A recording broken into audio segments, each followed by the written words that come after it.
This is, or at least used to be, the Bedford Avenue protected bike lane, but just a few weeks ago the city of New York, at the direction of the very unpopular Mayor Eric Adams, tore it up, which is infuriating for many reasons, but also just might be illegal. Let's get into that. It's August 2024 and you're riding in the bike lane down Brooklyn's longest road, Bedford Avenue, but ahead of you see, parked in the bike lane, a delivery truck, or a city bus, or taxi. And just to illustrate how big of a problem this actually is, I'm going to bike down a series of New York's busiest unprotected bike lanes, and we'll see how many obstructions I come across. So this here is a typical journey for me. I'm going from a friend's house in Bedside to Prospect Park, and almost immediately we see a car parked in the bike lane. This here is on DeKalb Avenue, which has, as you can see, an unprotected bike lane, meaning that we have to deal with a lot of obstacles, like right there you see barriers in the bike lane and a sign telling us to share the road. Cool. But the bigger issue here is with these unprotected bike lanes, you get a lot of bike lane obstruction, such as coming up here, you have another car in the bike lane, this time at an intersection, forcing us to again merge with turning cars. That's what I mean when I'm talking about the dangers of these unprotected bike lanes and how people just kind of don't respect them and park wherever they want. And as we continue down the road, you can see there are more and more cars parked in the bike lane. This here is on a different street, but it's the same story. And because these bike lanes are so narrow, you do have to hop out into the road. And there I had to avoid an open car door, and here I have to avoid another turning car. But as I was saying, because these bike lanes are so narrow, you have to merge into the driving lane to even do a pass on a slower biker. But then in some other areas here, you can see the bike lane just completely ceases to exist. So you're forced to merge with all the cars. And right now we're in the bus lane, but we're going to merge with two giant buses that probably can't even see us. And you got a guy here turning, you have a moped going the wrong way. And then, as we can see there, almost hit a person. Can't believe they caught that on video. That's exactly what I'm talking about. And then again, I don't know where the bike lane ends, and we have to merge with cars in this single tiny lane. I gotta jockey with this guy to try to cross the street. Like, that's ridiculous. And this guy tries to speed up by me. He's eating a sandwich. It's pretty clear that the design of New York City's bike lane network makes them almost unusable. And if you want to hear me expand on that idea, make sure you subscribe to this YouTube channel, because there will be a video on that coming out very soon. Or maybe it's already out, depending on when you watch this video. Yeah, subscribe. So back to me risking my life on the streets of New York. Someone decides to park in the street, cars are forced to go into the bike lane. Which sure is better than them parking in the bike lane, but how about we just don't double park in the first place? Cars crossing the bike lane to park. People standing in the bike lane here at a restaurant. Guys playing music. Just cool and all, but he's in the bike lane, you know? Yeah, so as you can see, the infrastructure is almost there, and that's the frustrating part. New York City is so close to having a world-class bike lane network, but it's just a little bit off, a little bit too dangerous. We'll give these bikers a little taste, but we won't let them have the full cookie, you know?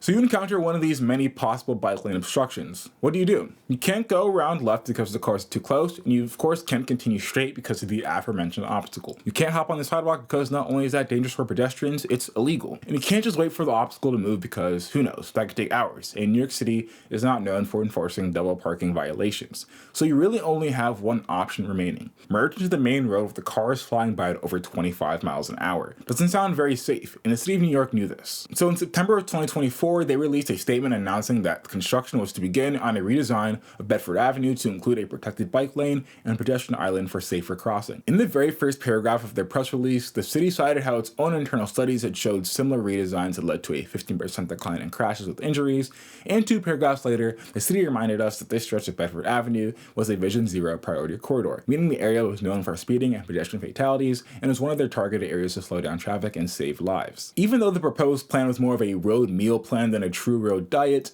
things like reducing biker-car conflict points, shortening road crossing distance, and even making the road seem narrower by pushing the parking lane closer to the travel lane have all been shown to prevent collisions or reduce travel speeds, which in turn leads to both less collisions and less dangerous collisions when they do occur. In the following weeks, the road was reconstructed and bike traffic was separated from car traffic. But less than a year later, in July 2025, New York City announced they would be reverting this road to its former design. The design they stated less than a year ago was more dangerous for pedestrians and bikers. But before we get into why, why, I want to introduce my friend, New York City Local Law 195 of 2019. In short, this law sets benchmarks for the increase of things such as protected bike lanes, protected bus lanes, and pedestrian spaces. It requires the city to create a master plan that prioritizes and promotes the safety of all street users, on-street priority for mass transit vehicles, the reduction of vehicle emissions, and access for individuals with disabilities. The law hits on a lot of urbanist topics, but today I want to focus on bike lanes because, well, this is a video about protected bike lanes being ripped out of the ground.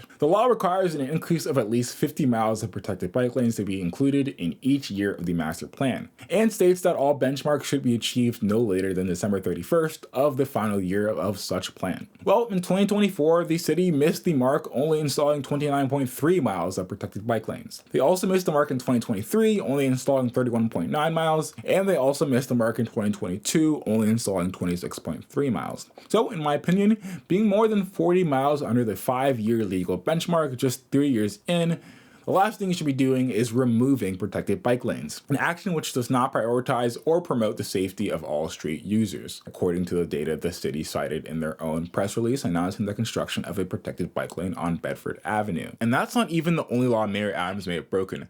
City law requires prior notice be given for any major transportation projects, something which Adams did not give. A pro-Adams judge later ruled that downgrading a bike lane from protected to unprotected was not a major change, although I believe risking countless more lives is a major change.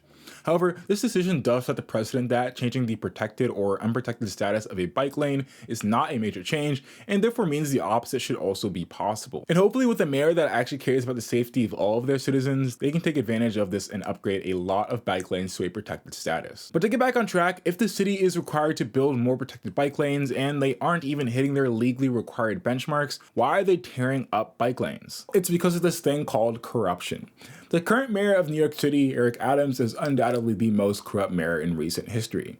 Now, we don't have the time to get into the shady deals with the Turkish or President Trump, but just know that there is a history there. He was originally indicted by the DOJ, and multiple of his top aides have resigned in disgrace. And this fall he's up for re-election, but he's polling very badly, like polling so badly he didn't even participate in the primary, polling so badly he had to join a whole other party just to get on the ballot, polling so badly despite all of that he isn't even among the top 3 candidates just a few months away from the election. So Eric Adams did what Eric Adams knows best, which is corruption.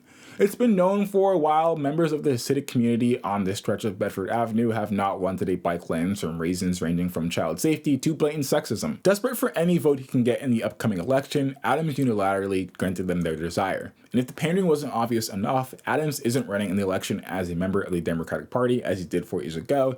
He's running as part of the End Anti-Semitism Party.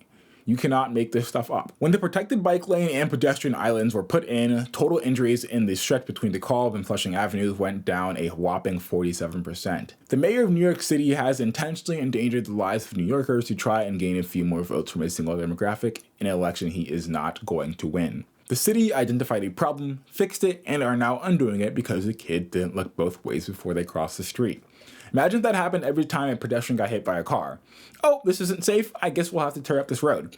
Actually, that isn't a bad idea. We should do that every single time someone does get hit by a car. But first, I just want to say I'm not pedestrian blaming. As a biker, you have to give pedestrians a right of way the same way a car would, but obviously, the pedestrian also has the responsibility to look both ways before crossing the street. The problem here is not the bike lane keeping bikers separated from 2-ton cars and 20-ton buses. It's 1, a lack of respect for the bike lane. Pedestrians treat it like extra sidewalk space when it's not. It's a throughway. People not looking both ways before they cross, parking delivery trucks, opening car doors without looking, and just standing there. If you wouldn't do it in the middle of the street, don't do it in the bike lane. In places where biking is ingrained in the culture, children learn these rules from a young age, and New York should be no different.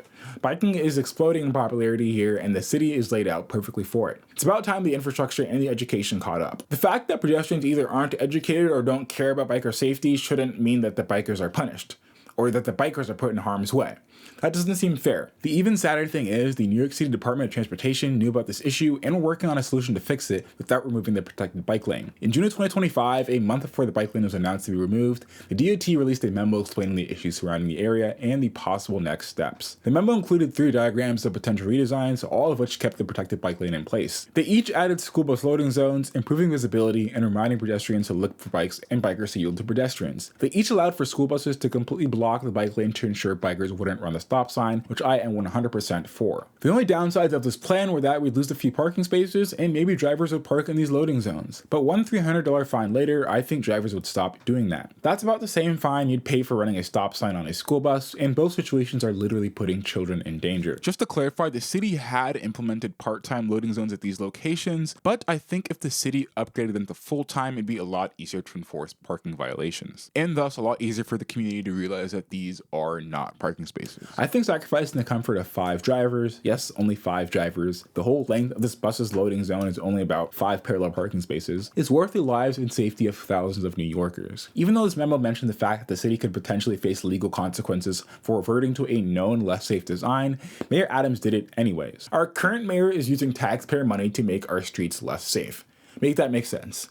New Yorkers, in November, please vote for a candidate that cares about the safety and mobility of all residents, not just the select groups he wants to vote for him. And as of filming another Eric Adams aide, his former chief advisor has been arrested for taking bribes in exchange for scaling back the bike-friendly redesign of McGinnis Boulevard. This is some Scooby-Doo level shit right here. I know I shouldn't be speechless, but it really just is astonishing to see how deep corruption runs in New York City. Maybe I'll dive more into this case later, but in some good-ish news, as of a few days ago, Eric Adams has officially dropped out of the mayoral race. He's had no chance of winning regardless, but it's nice to see that he's finally accepted his fate. The only bummer is he probably got paid in the process, but that's it for me for today. I'll see you very soon. Don't forget to subscribe to see more content like this.